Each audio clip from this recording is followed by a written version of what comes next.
So what exactly goes into evaluating vacant lots in the Northport area? What's going on, everyone? My name is Noah Ward, your Northport realtor, and in today's video we are going to be discussing the three major components that I look at when evaluating lots for buyers, investors, and also home builders as well. But before we jump into this video, whether you're looking to buy a lot today or maybe you're looking to buy a lot in 3 months from now, we have a whole entire team wrapped around this. We can help you and hold your hand through the buying process of the land. We can help you pick out a builder in the Northport area, walk you through the new construction process, to all the way handing the keys to your brand new house. Or if you're looking to buy a pre-existing house in the Northport area, our team is here to help you do that as well. If you guys have any questions, whatever that may be, you can contact us with our contact information right here. And also, if you're not sure about the Northport area just because you haven't visited here, what I have done is I've created a buyer's relocation guide specifically for the Northport area,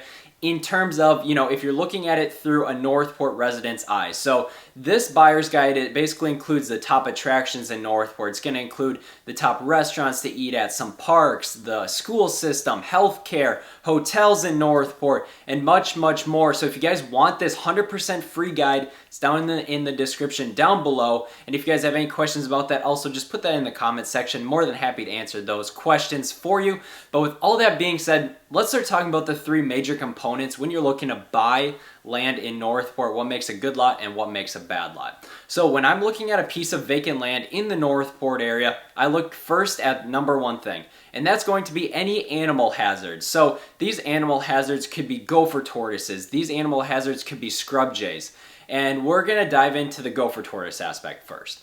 So in order to find gopher tortoises on the land, you either can, one, walk the property, which I wouldn't recommend because there's snakes and stuff. You just don't know what's walking around and you don't want to get injured walking through these lots. So what I always recommend is when we're looking at lots, if I don't see anything from the naked eye, just, looking at the lot, from all sides, all angles, just depending on the accessibility of that lot. If I think that it looks pretty clean, I don't see any issues too much, such as, gopher tortoise habitat and stuff like that, we can go under contract on a lot. And then once we go under contract, I recommend getting an environmental assessment done on the property. This is basically like a home inspection, but for a vacant piece of land. I have an amazing guy that does that for us as well. And basically what he does is he's gonna walk through the whole entire property. He's gonna comb it all, make sure there's no gopher tortoises, no scrub jays, no endangered species, trees, whatever that may be. He does a whole entire, encompassing report so that we know when he's done with that if it's a good lot to buy in terms of environmental hazards such as the gopher tortoise or the scrub jay. Because if we do find a gopher tortoise on a piece of vacant land that we're looking to buy, a gopher tortoise costs anywhere from $6,000 to $8,000 to remove one completely from the land, right? So that's an expensive cost. And right now, with the Florida Conservation and Wildlife, they're buying more land to, be able to relocate these gopher tortoises. So it could be a little bit of a process. Otherwise, the other remedy to this is basically for $2,500, you can relocate the burrow of the gopher tortoise to another piece of your property. So typically, if you're looking to build a house and the gopher tortoise is right in the middle of the lot, we can usually relocate those to either the far back left corner or the far back right corner. It all just depends on the overall location and the placement of the house and what size house you're looking to build, because we got to stay 20 to 25 feet away from that gopher tortoise at all times to protect their habitat. And then the other thing we got to talk about is the elusive scrub jays. Luckily for the scrub jays, Northport has a map for scrub jays, and this basically tells us what lots are in a scrub jay zone and what lots are not in a scrub jay zone. So if your lot is in a scrub jay zone, the downside to that is you have to get a permit for a scrub jay permit. Even if, there's no scrub jay habitat or if there's no scrub jay nest, you still have to get a permit for it. And a scrub jay permit can take anywhere from 8 to 10 months realistically to get. So if you're looking to build a house immediately, you may want to stay out of those zones. Lots may be a little bit cheaper there. However, it's just not worth the headache in my opinion. You only can build during certain times of the month because you only can clear land when it's not nesting season for the scrub jay. So you got to really work around that. And the biggest issue right now is, if you are looking to buy in a scrub jay zone or if you happen to buy in a scrub jay zone, these permits I've been seeing cost, about $2,500 for a quarter-acre piece of land in the Northport area. But right now, Northport is not associated with the HCP, so they don't give out, permit prices, right off the bat. So they could vary just depending on the exact location. So that is one wild card. So personally, I just stay away from scrub zones when I'm looking to buy lots for buyers. So that kind of covers the animal hazard aspect. But now let's start talking about something that is kind of new in the Northport area. And if you want to know all about this new regulation, I just created a video about that. You guys can go check that out as well. It's basically talking to you all about the tree regulations and what to look out for. And this second component that I look at is the heritage trees. So in Northport, we have all different kinds of trees. We have oaks, we have pines, we have, cabbage palms, we have regular palms, we have, pepper trees and everything like that. And we have a lot of invasive trees as well. And so Northport implemented this new regulation, including these heritage trees, to where now you have to pay to remove these heritage trees. Usually they just protected them and so forth, right? But now they've encompassed this heritage tree regulation along with paying for the trees that you remove and giving you credits for trees that you keep. So a heritage tree is considered a tree that is at least 24 inches or more in diameter at breast height. So that's about 4.5 feet up from the tree. If the diameter of the tree is 24 inches and above, it's considered a heritage tree. And these basically apply to our amazing oaks that we have. And that's kind of the biggest thing that we run into right now. So the downside with this is, if we do run into a heritage tree, let's just say a heritage oak, for example, and it's 24 inches in diameter, you have a point scale in Northport, how it works off of, and I describe it more in this video if you guys want to check that out, just talking about the overall trees and how the point system works overall. But basically what it is if there's a heritage tree and it's 24 inches, you have to pay, you have to multiply by 2, and that gets you, 48 points? So that adds up. So at the end of the day, when you're looking at all these trees that you're on your lots, and if they're any native trees or protected trees, you have to multiply. If they're any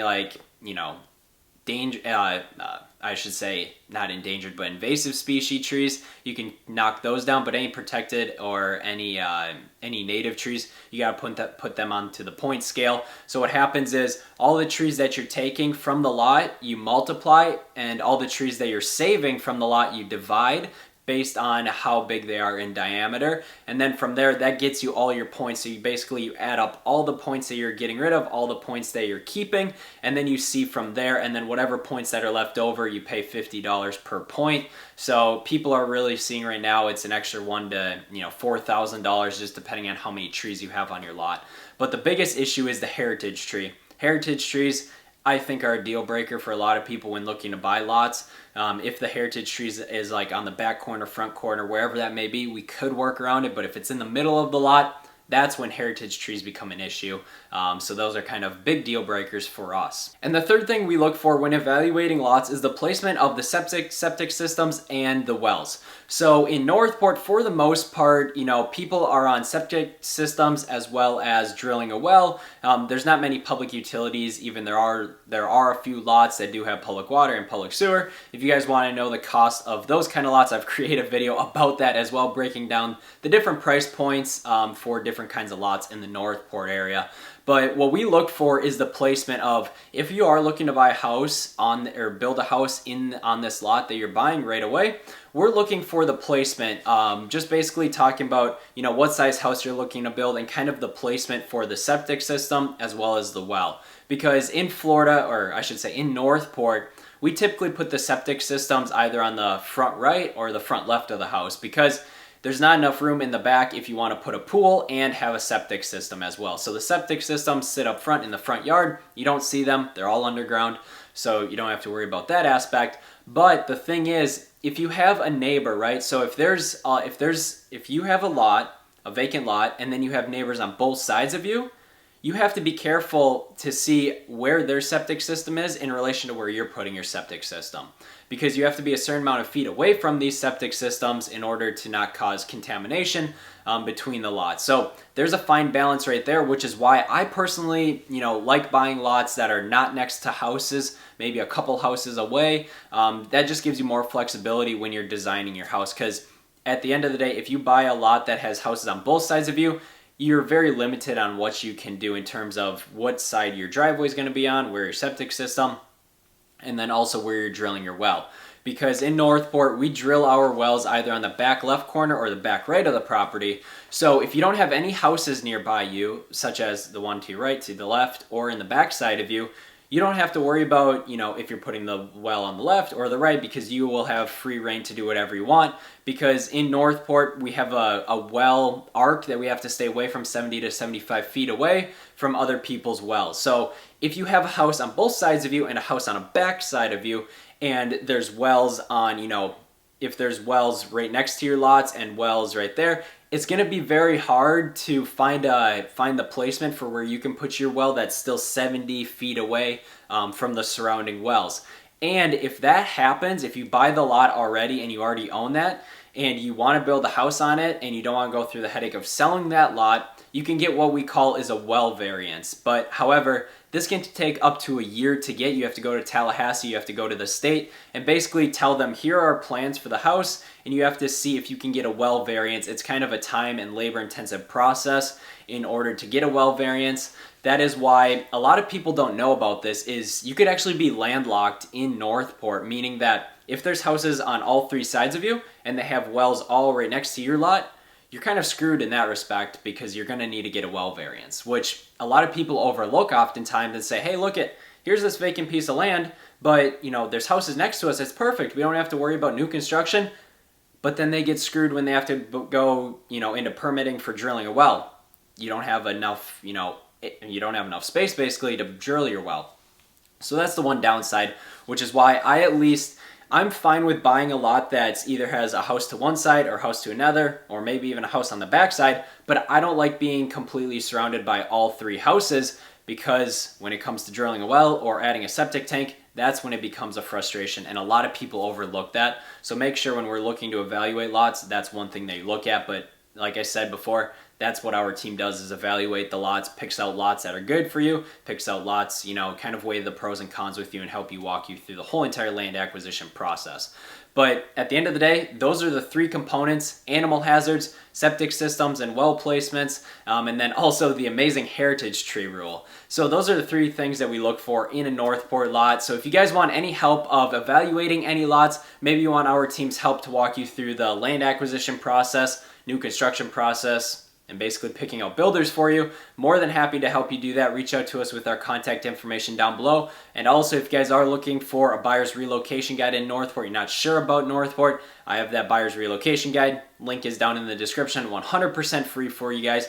But if you guys found value in this video, don't forget to give this a big thumbs up, smash that subscribe button down below. And then also, if you guys have any other questions about Northport, feel free to drop them in the comment section down below. I'll either answer or I'll create a video specifically around that question if we get a lot of those questions. But thank you guys very much for watching this video. I hope you guys found a lot of value in it, and can't wait to see you guys on the next video.